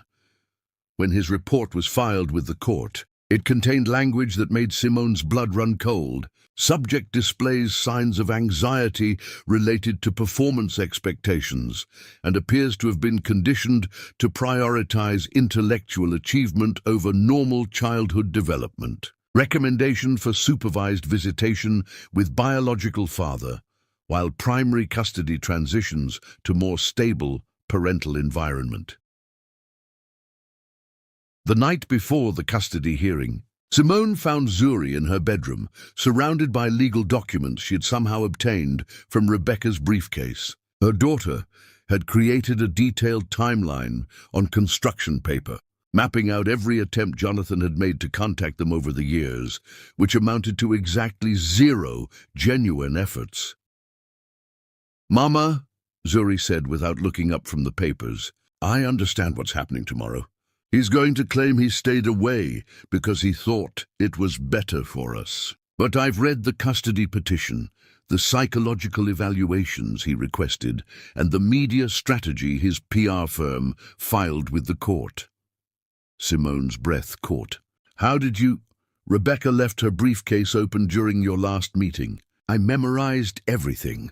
Zuri set down the documents and looked directly at her mother with eyes that held intelligence far beyond her 8 years. "I want to talk to the judge. Sweetheart, the court doesn't usually allow children to testify in custody cases." Then we request special circumstances. I want to tell Judge Williams exactly what I think about the man who abandoned us trying to claim custody because I'm worth money." She paused, organizing her thoughts with mathematical precision. "I've been preparing for this conversation my entire life. Mama, every time someone asked where my father was, every time I watched other kids get picked up by their dads, every time I succeeded at something and wondered if he would have been proud. I'm ready." Simone watched her daughter practice her testimony, refining each word, anticipating counter-arguments, preparing rebuttals with the strategic thinking of a seasoned litigator. This wasn't just a child speaking her truth. This was a chess master positioning for checkmate. The next morning, Rebecca filed an emergency motion requesting that Zuri be allowed to address the court in chambers. Judge Williams, a 60-year-old woman who had presided over family court for 15 years, granted the unusual request. "Your Honor," Rebecca began, "my client's daughter has prepared a statement she would like to read to the court." Zuri stood on a wooden step stool so she could be seen over the judge's bench, wearing a navy blue dress and carrying a folded piece of paper that contained words that would end the legal war decisively. "Judge Williams," she began, her 8-year-old voice carrying the confidence of someone who had never doubted her own worth. "My biological father abandoned my mother when she was pregnant with me. He has never called, visited, or acknowledged my existence until he learned I might be valuable. My mother worked 3 jobs to support us, built a business that employs 47 people, and taught me that intelligence is a gift that should be used to help others. She never abandoned me. She built us a kingdom. I choose my queen." The courtroom fell silent as Zuri continued, her words cutting through years of legal maneuvering with the clarity of absolute truth. "Your Honor, I have documentation showing that Mr. Hayes hired private investigators to track our success starting when I was 6 years old. I have emails between his attorneys and publicity firms discussing strategies to rehabilitate his image through reconnection with his accomplished daughter. I have financial projections, his business team created estimating my potential value to Hayes Constructions, reputation and stock price." She reached into her small briefcase and produced a folder of documents that made the court stenographers' fingers pause over her keyboard. "Most importantly, Your Honor, I have this." She held up a handwritten letter, her 8-year-old script careful and deliberate. "I wrote this last night, listing every birthday, every Christmas, every school achievement, every moment when I needed a father and he chose not to be there. 47 separate occasions over 8 years when Jonathan Hayes could have shown interest in his daughter's life and chose not to." Judge Williams leaned forward, studying the child before her with growing amazement. "You kept track of all those occasions?" "Yes, Your Honor, because I wanted to make sure that when this day came, and I always knew it would come, I could prove with mathematical certainty that his interest in me is purely financial, not paternal." Judge Williams removed her glasses and studied the child who had just delivered the most articulate custody preference she had encountered in decades of family law. "Mr. Hayes," she said, turning to Jonathan, "do you have any response to your daughter's statement?" Jonathan stood slowly, his face pale with the recognition that he had just suffered a defeat more complete than any business loss he had ever experienced. "No, Your Honor, no response." "Then this court awards primary custody to Simone Rivers with no visitation rights for the biological father." Case dismissed. The judge's gavel fell like thunder. Jonathan Hayes had just learned that some bonds cannot be broken by lawyers, money, or time. Chapter 7. Breaking Glass Ceilings. When they build walls to keep you out, you don't knock politely, you build your own door. The conference room at Westfield Industries gleamed with the kind of understated luxury that whispered old money and older prejudices. Simone Rivers sat at one end of the mahogany table, her presentation materials arranged with military precision, while 7 white men in identical navy suits studied her proposal with expressions that ranged from skeptical to openly dismissive. At 31, Simone commanded Rivers Consulting with the authority of someone who had rebuilt her business empire from the ashes of a legal war that had nearly destroyed her. The custody battle victory had cost her half her clients and most of her savings, but it had also freed her from any remaining illusions about the nature of the game she was playing. 8-year-old Zuri sat beside her, no longer the curious toddler who had attended business meetings as an observer. Now she was Simone's unofficial business consultant, her mathematical genius having saved 3 major projects from costly errors in the past 6 months alone. "Gentlemen," Simone began, her voice carrying the controlled power of someone who had learned to command rooms full of people who didn't want to listen to her. "Rivers Consulting has prepared a comprehensive analysis of your supply chain inefficiencies, along with solutions that will save Westfield Industries approximately $8 million annually."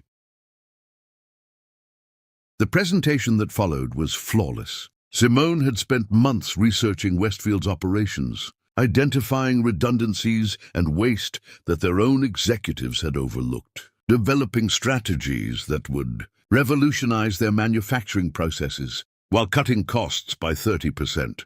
But she could see in their faces that excellence wasn't enough. "Mrs. Rivers," said William Westfield Jr., the company's CEO whose grandfather had built the business with railroad money and racial exclusion policies, "while your analysis is thorough, we have concerns about whether your firm has the cultural understanding necessary to work with our traditional client base." "Cultural understanding," Simone repeated, her tone carefully neutral despite the fury building in her chest. "Our clients expect a certain aesthetic when they visit our facilities, a certain type of consulting firm that reflects our company values." Zuri looked up from the advanced statistics textbook she had been reading during the presentation, her dark eyes moving from Westfield to his board members with the focused attention of a scientist studying an interesting species of bacteria. "Mr. Westfield," Simone said with dangerous calm, "could you clarify what aesthetic and values you're referring to?" The silence stretched like a tightrope over an abyss. Westfield glanced at his board members, seeking support for what he was about to say. "Look, Mrs. Rivers, you're obviously intelligent, but Westfield Industries has been family-owned for 3 generations. We work with consulting firms that understand our heritage, firms that share our traditional approach to business relationships." "Traditional," Zuri said clearly, her 8-year-old voice cutting through the corporate euphemisms like a blade through silk. Every head turned toward the child who had just summarized their entire conversation in a single word that made grown men shift uncomfortably in Italian leather chairs. "My daughter raises an excellent point," Simone said, beginning to pack her presentation materials with movements that appeared casual, but carried the precision of someone preparing weapons. "Traditional approaches have led to the supply chain problems that are costing you millions annually. Perhaps it's time to consider whether your traditional values are more important than your traditional profits." They left Westfield Industries with their dignity intact and their business plan rejected. But Simone had recorded the entire meeting on her phone, knowing that battles were not always won in the room where they were fought. The discrimination lawsuit that followed became a landmark case in corporate civil rights law. Torres Family Law, representing Rivers Consulting, presented evidence of systematic exclusion based on race and gender, including recorded conversations that demonstrated deliberate discrimination disguised as business decisions. Westfield Industries' legal team tried every strategy from denial to character assassination. But they were fighting against documented evidence and a legal system that had finally begun to take corporate discrimination seriously. The settlement reached 8 months later, awarded Rivers Consulting $15 million in damages and required Westfield Industries to implement comprehensive diversity training for all executives and board members. But the real victory came from the precedent it established.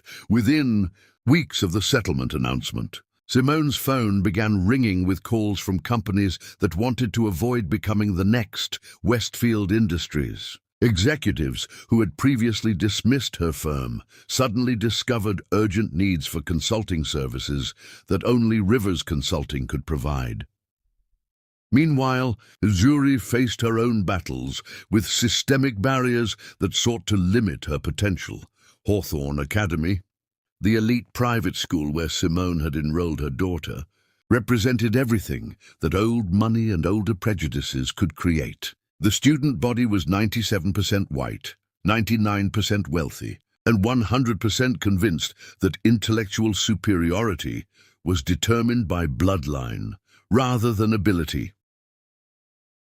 At 8 years old, Zuri was completing coursework designed for high school students, while facing daily reminders that brilliance meant nothing if it came wrapped in the wrong skin color. "Mrs. Rivers," said Headmaster Phillips during a parent conference, "while Zuri is undoubtedly gifted, we're concerned that she's not integrating well with her peer group. Perhaps a school with more diversity would be a better fit for her social development." "Are you suggesting that academic excellence is less important than social conformity?" Simone asked. "I'm suggesting that Zuri might be happier somewhere more appropriate for her background." That evening, Simone found her daughter in the kitchen, working on a presentation that would change everything. "What are you preparing?" Simone asked, studying the slides that covered topics ranging from educational equity to cognitive development theory. "Tomorrow is the school board meeting about next year's curriculum," Zuri explained with the focused intensity she brought to every project. "I'm going to explain why diversity makes education better for everyone, not just the students who don't look like the founders' portraits." The presentation Zuri delivered the next evening would be remembered as one of the most articulate arguments for educational inclusion ever made by someone who still lost teeth to the tooth fairy. Board members, 8-year-old Zuri began, standing behind a podium that required a step stool for her to be seen. "Hawthorne Academy teaches us that excellence is our tradition. But excellence cannot be traditional if it excludes the most excellent minds simply because they don't match expected appearances." For 20 minutes, she systematically dismantled every argument for educational exclusivity with data, logic, and moral clarity that left the board speechless. She cited studies on cognitive diversity, presented statistical analysis of academic performance correlated with inclusive environments, and concluded with a challenge that would define her approach to barrier breaking for decades to come. "You can teach us that different means inferior, or you can learn that different means innovative. Your choice will determine whether Hawthorne Academy produces leaders or followers." The video of her presentation, posted online by a board member's daughter, went viral within 48 hours. Educational experts shared it as an example of gifted child advocacy. Civil rights organizations used it to demonstrate the importance of inclusive education. Harvard University's admissions office sent a recruitment letter addressed to future Harvard student Zuri Rivers.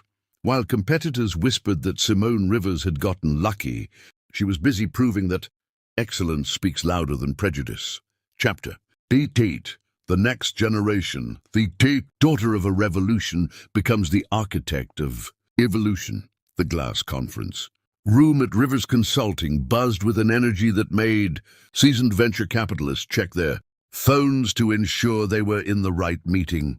Around the table sat executives from Microsoft, Google, and Apple, all competing for the attention of a 12-year-old who commanded their respect in ways that MBA graduates twice her age could never achieve.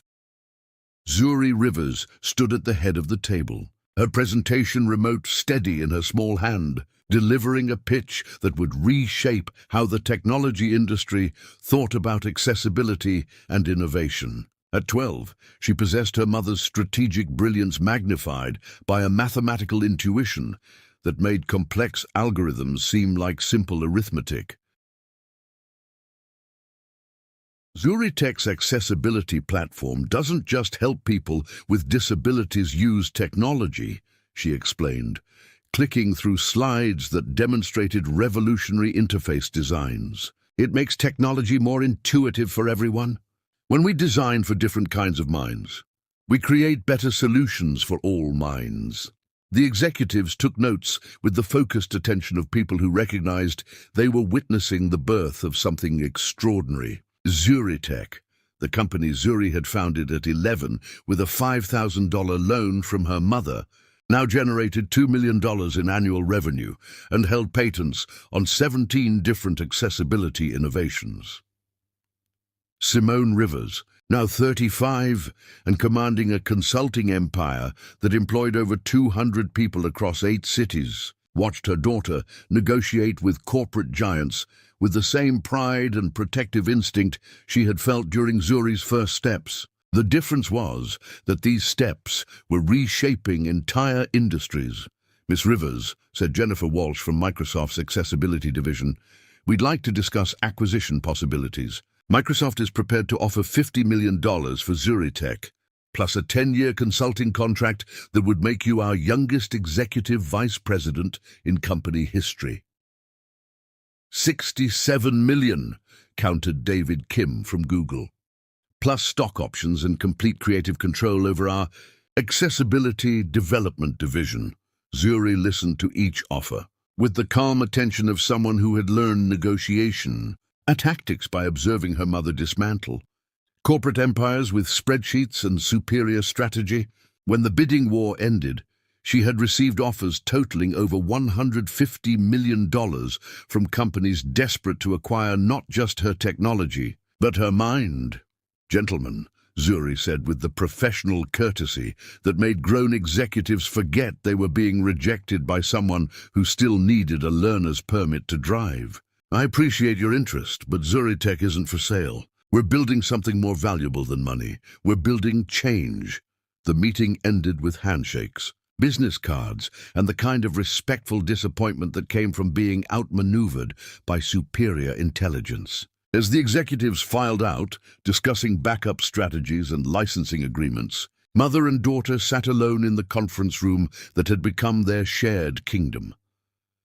Proud of you, beautiful queen, Simone said, reviewing the contract offers that Zuri had declined without hesitation.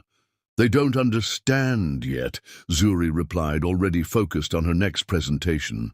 They think they can buy innovation, but innovation comes from necessity, not acquisition. The success of Zuritech brought attention that transformed their lives in ways both empowering and invasive. Technology magazines featured Zuri on their covers. Business schools invited her to speak about entrepreneurship and accessibility design. Harvard University sent quarterly letters reminding her that admission was guaranteed whenever she felt ready for college-level coursework. But success also attracted predators. The first attempt at manipulation came through Thomas Butler, a venture capitalist who specialized in representing the interests of young entrepreneurs who needed experienced guidance to navigate complex business negotiations. Mrs. Rivers, Butler explained during a lunch meeting at Chicago's most expensive restaurant, Zuri is obviously brilliant, but the technology industry can be challenging for someone her age. My firm specializes in providing strategic support that protects young innovators from making costly mistakes. What kind of mistakes? Simone asked, already calculating the angles Butler was working.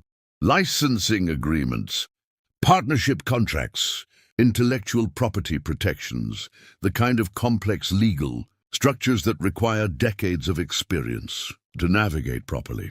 Simone smiled with the expression that made opposing attorneys update their malpractice insurance. Mr. Butler, Zuri has been reviewing corporate contracts since she was 4 years old. She's corrected errors made by law firms that charge more per hour than most people earn per month. What exactly do you think she needs protection from? Well, perhaps not protection, but representation. Someone who can speak for her interests when dealing with more traditional corporate executives. Someone who looks more acceptable to traditional corporate executives. Zuri translated from across the table, her 12-year-old voice cutting through Butler's euphemisms with surgical precision. Butler's face reddened slightly. I wouldn't put it that way. I would, Zuri continued matter-of-factly. You think corporate executives will be more comfortable negotiating with a white man than with a black girl, so you want to insert yourself between my intelligence and their prejudice. That's not representation, that's exploitation. They left the restaurant, with Butler still trying to explain why his assessment was misunderstood and their business model intact. But the real test of their resilience came when the media attention turned hostile. The Chicago Tribune's business section ran a feature story titled Child Prodigy or Exploited Genius that questioned whether Zuri's success was genuine innovation or carefully orchestrated publicity designed to enrich her mother. Within days, the story was picked up by national news networks. Television reporters appeared at their apartment building, their office, and Zuri's school, demanding interviews and searching for signs of exploitation that would confirm their narrative of maternal manipulation. The interview that would end the media harassment came when Sandra Williams from 60 Minutes requested a sit-down conversation with Zuri about her company, her childhood, and her future plans. Zuri, Williams began with the patronizing tone that investigative journalists used when interviewing children. Some people are worried that you're missing out on normal kid activities, like playing with friends and going to birthday parties. Do you ever wish you could just be a regular little girl? Zuri considered the question with the serious attention she brought to all inquiries about her life choices. Ms. Williams, when you were 12, what did you want to be when you grew up? I wanted to be a journalist. Did you read newspapers and practice writing stories? Yes, of course. Did people tell you that you should stop reading and practicing because you were missing out on normal activities? Williams shifted uncomfortably. That's different. It's exactly the same, Zuri continued with relentless logic. I want to build technology that helps people. So I study computer science, develop applications, and run a company that employs 14 people who are helping to change the world. If that's not normal for most 12-year-olds, maybe the problem isn't with me.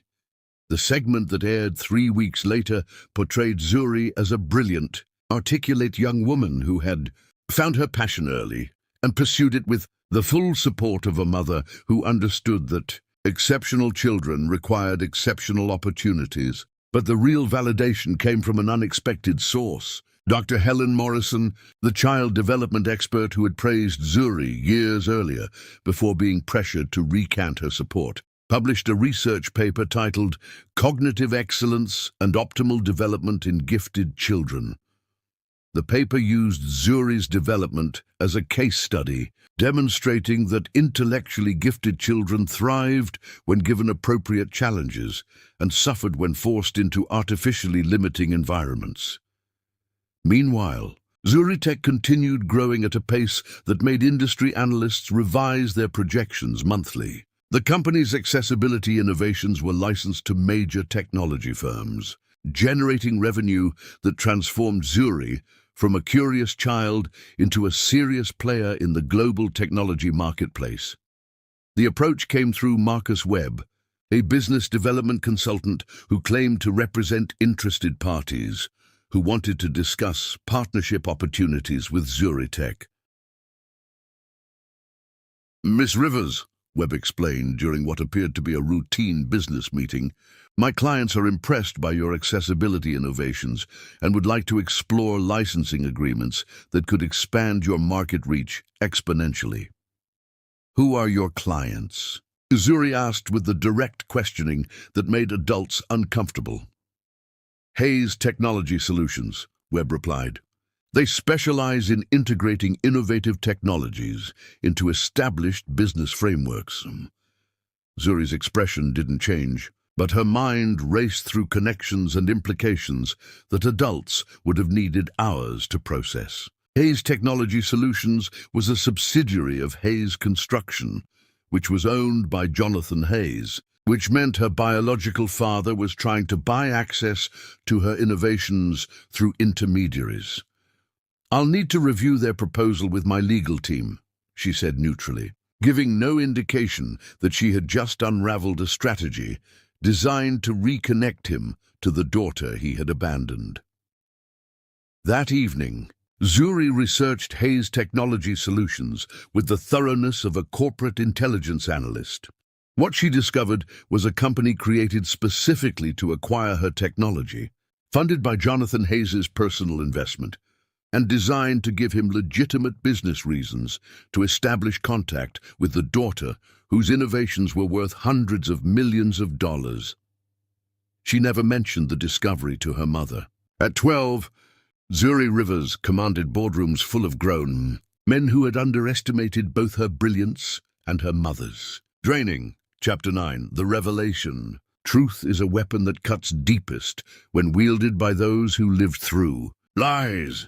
The call came at 6:30 in the morning, interrupting Simone's review of quarterly projections while 14-year-old Zuri prepared for another day of running a technology company that now employed 47 people and held patents worth an estimated $200 million. "Mrs. Rivers," said the voice on the phone, professional but urgent. "This is Catherine Walsh from the Wall Street Journal. We're running a story tomorrow about the connection between your daughter and Jonathan Hayes. Would you like to comment?" Simone's blood turned to ice water, but her voice remained steady as Arctic wind. "What connection?" "Our investigation has revealed that Zuri Rivers is the biological daughter of Hayes Construction CEO, Jonathan Hayes, who abandoned his pregnant wife in 2004 and has had no contact with his child for 14 years. We're exploring the implications for both their business empires." The phone call that Simone had been preparing for since Zuri's birth had finally arrived. She had always known this day would come, had planned for it, had taught her daughter to be ready for the moment when their private tragedy became public spectacle. "I have no comment," Simone said calmly. "If you want a statement from my daughter, you'll need to speak with her directly. Is she available?" Simone looked across their kitchen at Zuri, who was listening to the conversation while working through advanced calculus problems that would challenge university professors. Her daughter's dark eyes, Jonathan's eyes, met hers with the calculating intelligence that had made her the youngest tech entrepreneur in American history. "She'll call you back," Simone said, and hung up. The next 24 hours unfolded like a controlled explosion that reshaped the landscape of American business journalism.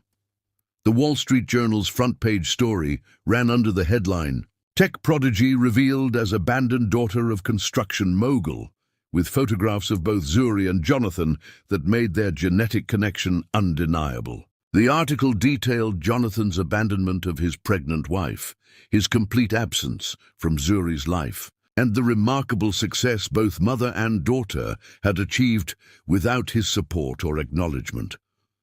But the real devastation came from the financial analysis that accompanied the human interest story. While Jonathan Hayes built a construction empire worth approximately $87 million, the article explained, the daughter he abandoned has created technology innovations valued at over $200 million.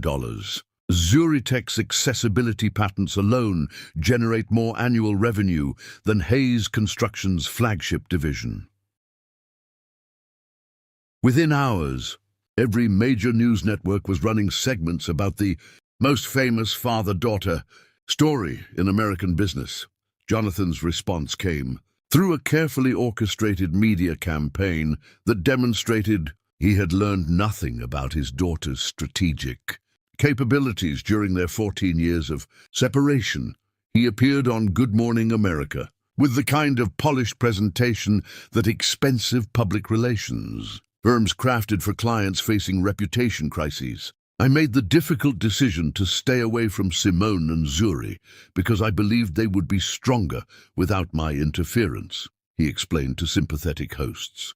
Everything they've accomplished because I gave them the space to develop their own identities and capabilities.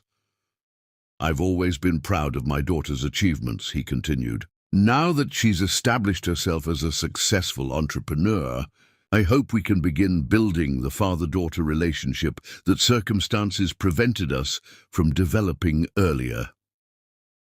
Zuri's response came 12 hours later, during a live television interview that would be studied in journalism schools as an example of how superior preparation could destroy even the most carefully constructed lies.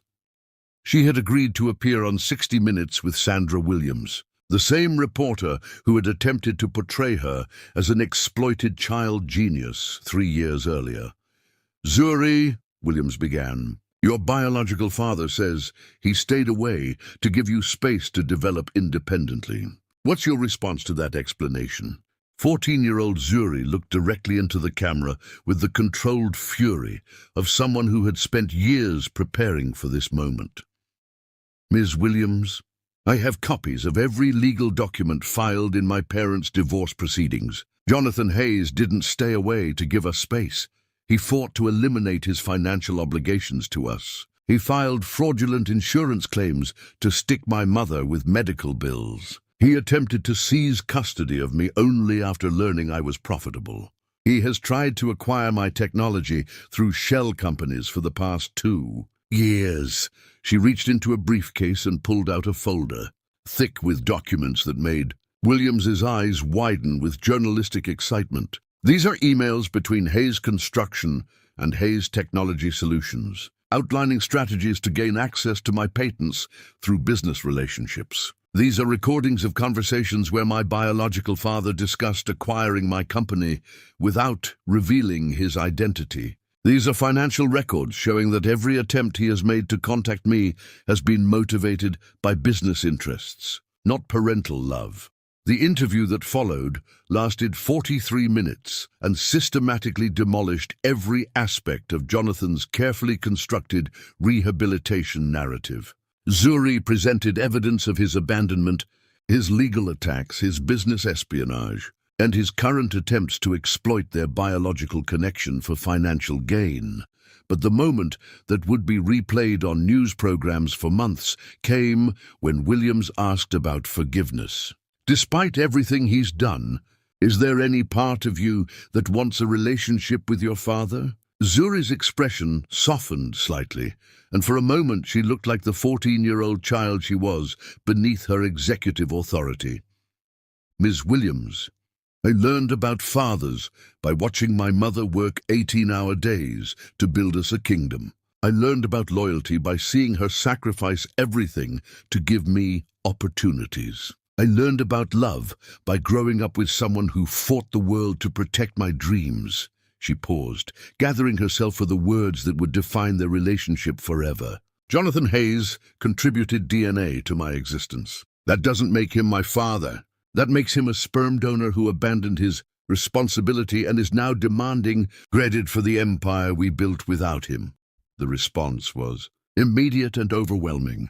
Social media exploded with support for Zuri's position. Business magazines published analysis pieces about the financial success of single-mother families. Harvard Law School invited Zuri to speak about family, law, and parental responsibility. But the attention also brought dangers that forced both mother and daughter to confront the reality that success made them. Targets, the death threats, began within hours of the 60 Minutes broadcast. Anonymous messages filled with racial slurs and violent fantasies flooded their business email, personal social media, and office voicemail systems. FBI agent Jennifer Foster arrived at their apartment the next morning with a security assessment that made Simone's parental instincts scream danger. Mrs. Rivers, We've identified credible threats against both you and your daughter, from individuals connected to white supremacist organizations who view your success as a challenge to their worldview. That evening, Simone found herself contemplating something she had never imagined, running from a fight. "We could move to London," she told Zuri over dinner in their apartment, which was now surrounded by federal agents. "Your technology patents are international. We could build Zuritech's European division from scratch and leave all this hatred behind."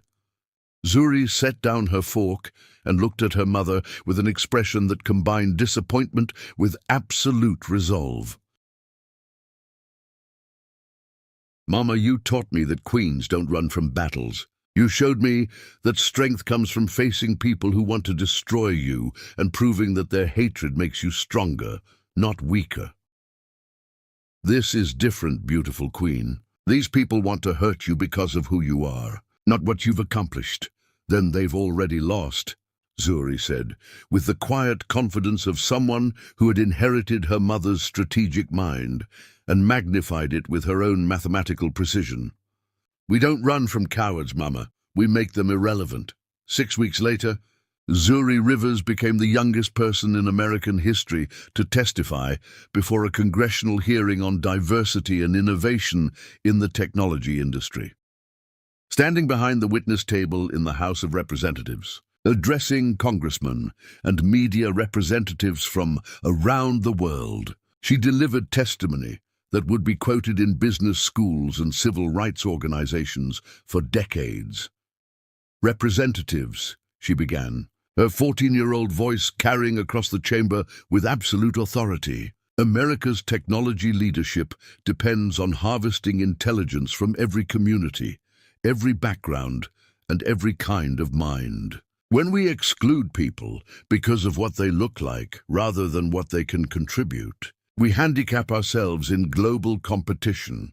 The standing ovation lasted 7 minutes. 3 months later, Time magazine featured Zuri on their cover as Person of the Year, the teenager reshaping America's future. Jonathan Hayes watched his daughter testify to Congress and realized he wasn't just losing a custody battle, he was losing the war for his own legacy. Chapter 10. The Empire's Hunt. The greatest victory is not destroying your enemy, but building something so magnificent that their hatred becomes irrelevant. The October morning that would reshape American business dawned crystal clear over Chicago, as if the universe had polished the sky for the final battle between empires built on opposite foundations. In the penthouse conference room of the Federal Building, 3 presentations lay waiting for the government officials who would award the largest artificial intelligence contract in United States history. $2 billion. Winner takes all. Simone Rivers, now 42, and commanding a consulting empire that employed over 800 people across 12 countries, sat at one end of the mahogany table, reviewing her proposal with the calm focus of someone who had spent 20 years preparing for this moment. Rivers Consulting had evolved from kitchen table dreams into the most innovative business strategy firm in North America, known for solutions that competitors called impossible until they watched them succeed. Beside her, 19-year-old Zuri Rivers radiated the controlled power of someone who had graduated from Harvard at 17 and built Zuritech into a company valued at $500 million. Her accessibility innovations now powered technology used by over 100 million people worldwide, making her the youngest billionaire in American history and the most influential voice in ethical artificial intelligence development. At the opposite end of the table sat Jonathan Hayes, 54 years old, and desperately trying to salvage a construction empire that was hemorrhaging clients, talent, and reputation. Hayes Construction's proposal for the AI contract represented his last chance to compete with the family he had abandoned 20 years ago. The symmetry was perfect and devastating. Ladies and gentlemen, announced Secretary of Technology Amanda Foster, will begin with Hayes Construction's presentation of their artificial intelligence implementation strategy. Jonathan stood with practiced confidence, but his hands trembled as he activated his presentation. The years had not been kind to the man who had once walked away from everything that mattered.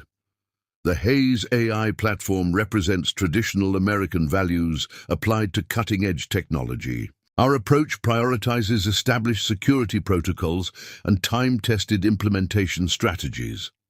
The presentation was competent, expensive, and utterly conventional. Jonathan proposed spending 18 months and $1.8 billion to create an AI system that would be outdated before it launched. When he finished, polite applause filled the silence like mourners at a funeral. "Thank you, Mr. Hayes," Secretary Foster said diplomatically. "Next, we'll hear from Zuri Tech Solutions." Zuri stood with fluid grace, her presentation remote, steady in hands that had never doubted their right to command attention from the most powerful people in America. Zuri Tech's proposal doesn't just implement artificial intelligence, it revolutionizes how AI serves human potential. The next 30 minutes unfolded like a masterclass in visionary technology development.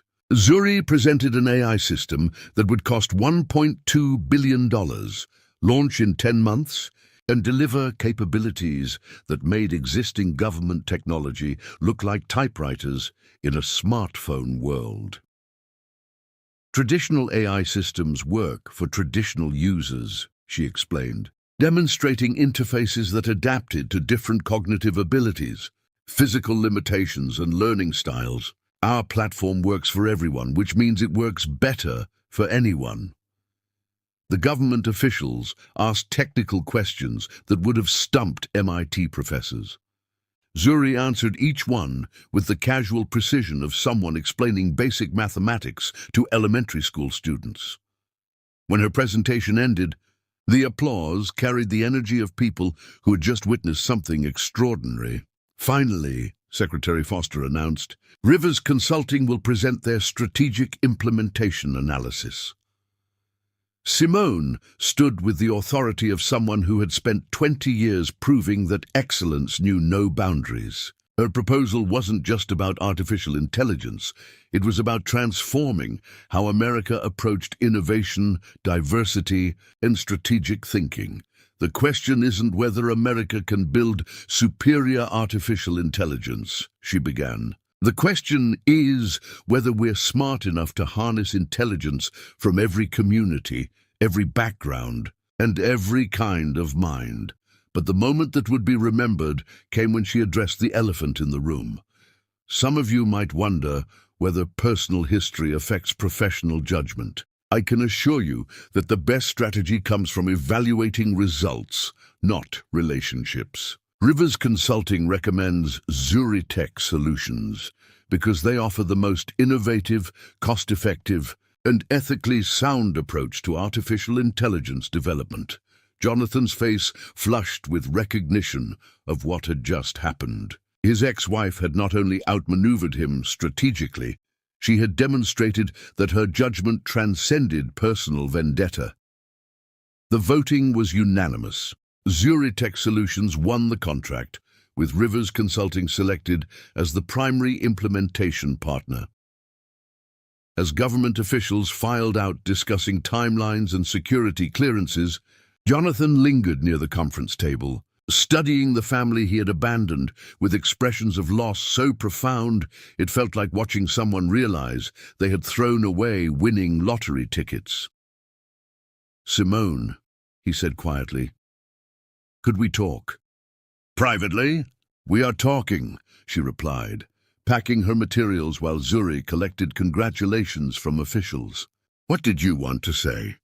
"I made mistakes. I was young, I was pressured, I wasn't ready for responsibility. But seeing what you've built, what she's accomplished, maybe we could find some way to—" "No," Zuri said firmly, her 19-year-old voice carrying the finality of someone who had spent years preparing for this conversation. She walked to Jonathan with confident strides that echoed her mother's refusal to be diminished by anyone's limitations. "Mr. Hayes," she said with professional courtesy that made his name sound like a business transaction, "you had 20 years to contact me. 20 years to express interest in my life, my education, or my well-being. Instead, you spent those years trying to exploit my success for your benefit." She reached into her briefcase and pulled out a folder that made Jonathan's face turn ashen. "These are copies of the tax evasion documents my mother photographed in 2004. I've had them since I was 12 years old, waiting for the right moment to decide whether you deserved the opportunity to change." Jonathan stared at the evidence of crimes that could send him to federal prison, his mouth opening and closing without sound. His legal team had prepared him for business negotiations, reputation management, even hostile media coverage. They had not prepared him for his teenage daughter to produce evidence of federal crimes with the calm precision of a prosecuting attorney. "You kept those for 7 years, he whispered. 7 years, 4 months, and 16 days, Zuri corrected with mathematical precision. "I've been studying your business practices, your legal vulnerabilities, and your financial weaknesses since I learned to read corporate filings. Not for revenge. Revenge is inefficient. For insurance." She handed him the folder, but retained copies for herself, with the foresight of someone who understood that evidence shared was evidence potentially destroyed. "I'm not giving these to the IRS," she continued calmly, "because revenge is a waste of energy that could be spent building better things. But I want you to understand something clearly. You don't get credit for the empire we built without you. You don't get to claim connection to success you tried to sabotage. You don't get forgiveness from people you never asked permission to hurt." She paused, studying his face with clinical detachment, memorizing this moment when 20 years of abandonment reached its mathematical conclusion. Keep those as a reminder of who you chose to be versus who you could have been. And remember this: every success I achieve from this day forward, every innovation that changes the world, every life my technology improves, all of it will be accomplished by someone whose father thought she wasn't worth staying for. As they left the federal building, walking toward the car that would take them back to empires they had built from abandonment and armor, Simone felt the weight of complete victory settling around her like a crown. "How does it feel, beautiful queen?" she asked her daughter. "Like the beginning," Zuri replied, her eyes already focused on problems that needed solving and empires that needed building. "We've proven that excellence transcends prejudice, that intelligence overcomes abandonment, and that 2 women with nothing can build everything." Behind them, Jonathan Hayes stood alone in the federal building lobby, holding evidence of his crimes and confronting the reality that some opportunities, once rejected, never returned. The evening news would report that Zuritech had won the largest government technology contract in history. But the real story was simpler and more profound. 20 years after Jonathan Hayes abandoned his pregnant wife to chase shallow dreams of success, she and their daughter stood at the pinnacle of empires he could never have imagined. 20 years after Jonathan Hayes abandoned his pregnant wife, he watched from bankruptcy court as she and their daughter stood atop the empire he could have shared, but was too small to build.